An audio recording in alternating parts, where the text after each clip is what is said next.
You ever hear a word so sharp it cuts the sound right out of the room? For me, that word was malignant. That I was standing in a kitchen full of laughter, pink balloons, baby gifts, the smell of vanilla cupcakes.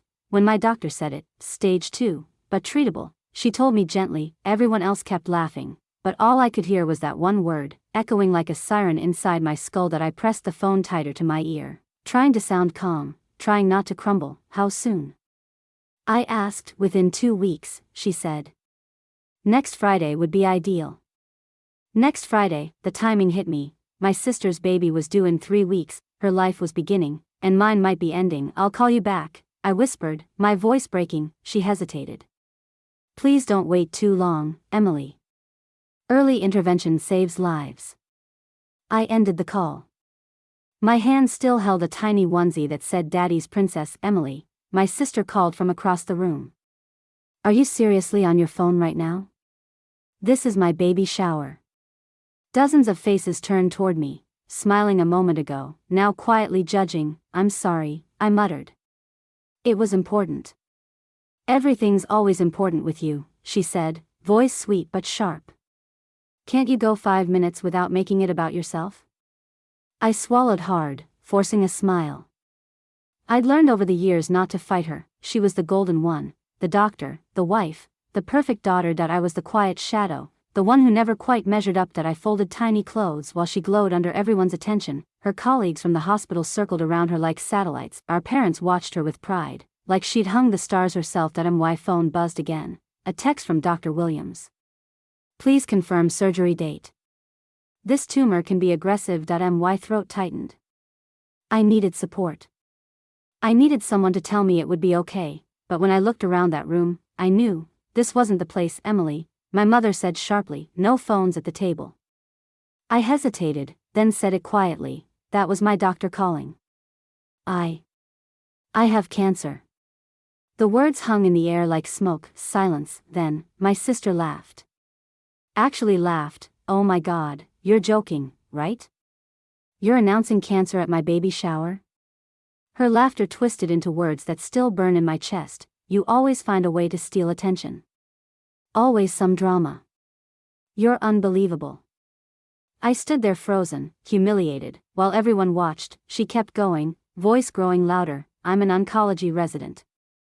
If it's stage 2, it's nothing major. You'll have surgery, radiation, you'll be fine. Stop acting like you're dying.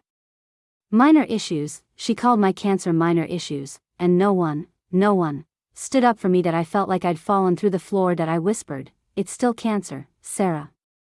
It's still real. But she rolled her eyes. You're always so dramatic.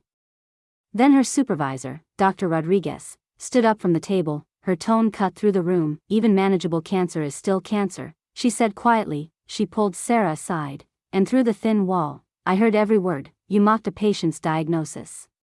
You belittled your sister in front of witnesses. You dismissed an oncologist's medical judgment. I was just trying to keep things calm, Sarah protested. No, Dr. Rodriguez said. You were trying to protect your ego. And then, silence. When Sarah came back, her face was pale. She'd been dismissed from her residency. Effective immediately. Doctor Rodriguez approached me softly. Emily, I'm so sorry, she said. Stage 2 breast cancer is serious. Dr. Williams is right to move quickly. You deserve compassion, not mockery. She handed me her card. If you need another opinion, or someone to talk to, please reach out. I nodded, tears running down my face. Behind her, my sister crumbled. Emily, please, I didn't mean it, she cried. But she meant every word. That I walked out of that house and didn't look back. The next morning, I called Dr. Williams. Let's do the surgery, I said. That it went perfectly. The tumor was gone, the margins clear, and my body healing, but the real healing came later, when I realized I didn't need validation from people who only saw me as small. Months passed. My hair began to thin from radiation, but my spirit grew thicker than steel. Sarah had her baby. She lost her residency. And in losing everything, maybe she finally learned empathy. She sent me a letter later, an apology. That I read it. I didn't reply, because survival sometimes means walking away from those who never saw your pain as real. The cancer's gone now, but the part of me that needed their approval, that's gone too, and for the first time in my life, that feels like freedom. All cancer is real cancer. All pain deserves compassion.